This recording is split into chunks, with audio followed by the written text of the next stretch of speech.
When people ask, which God should I worship? It is not really about God. It is about human longing. Somewhere deep within, every human being is searching for peace, for love, for joy, for fulfillment, for freedom from fear. God is simply the name we have given to the ultimate possibility. But the question is not, which God should I worship? The real question is, what am I truly seeking? For centuries, humanity has fought over gods. One community says, our God is the true one. Another says, no, our God is greater. But if there is one creator of this existence, how can there be competition?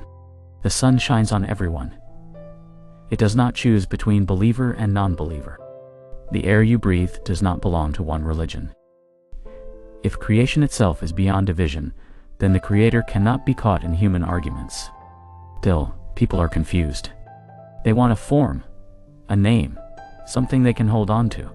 So they ask, should I worship Shiva or Vishnu, Jesus or Allah, Krishna or Durga? But then comes the deeper twist. What if you worship the wrong God? What if you bow down at the wrong altar? Fear enters, and devotion turns into anxiety. Instead of lifting you up, worship starts binding you down. Here is the truth. You don't have to worship a god. You have to know the source of life within you. If you look at a tree, if you look at the sky, if you look at the person next to you, and if you bow down in reverence, that is worship. If you breathe consciously, realizing that each breath is a gift, that is worship. Worship is not about idols or names. It is about how much intensity, how much love, how much awareness you bring into your life. But then the conflict comes again.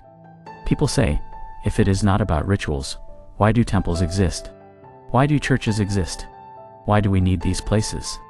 You see, places of worship were created not because God lives there, but because you needed a space where your scattered mind could become focused. If you sit in your room, your thoughts wander.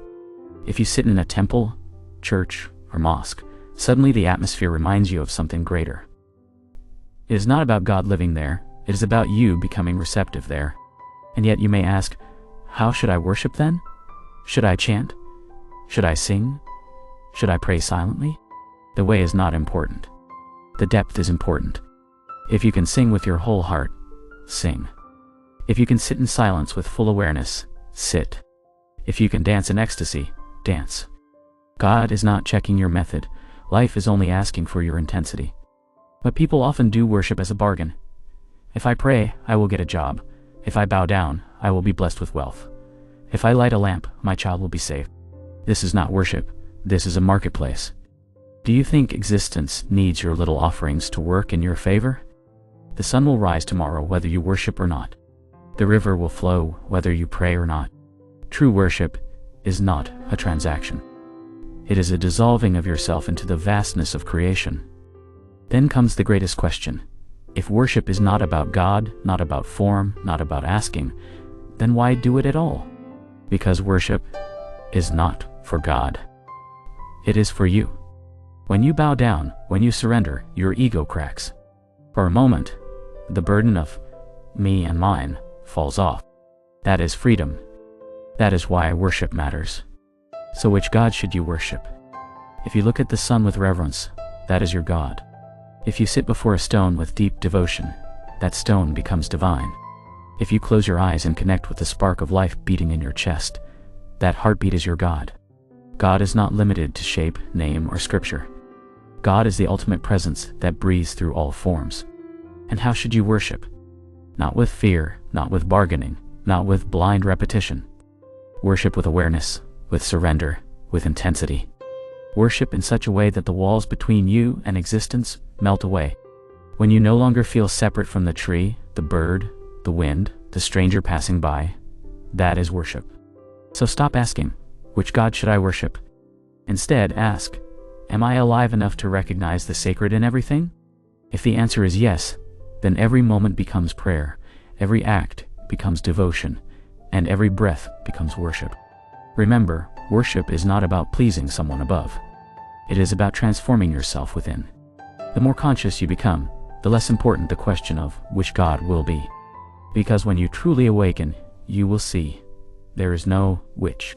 There is only one existence, one source, one boundless reality, and it is throbbing in every atom around you. So don't waste your life arguing about gods. Don't waste your devotion bargaining with existence. Instead, turn your worship inward, make your life itself an offering. Then you will not just worship God, you will become divine. And before we close, let me say this. If these words stirred something within you, if they helped you see worship in a new light, then stay connected. Subscribe for more wisdom and reflection, and let us continue this journey of living consciously, beyond fear, beyond confusion, beyond boundaries.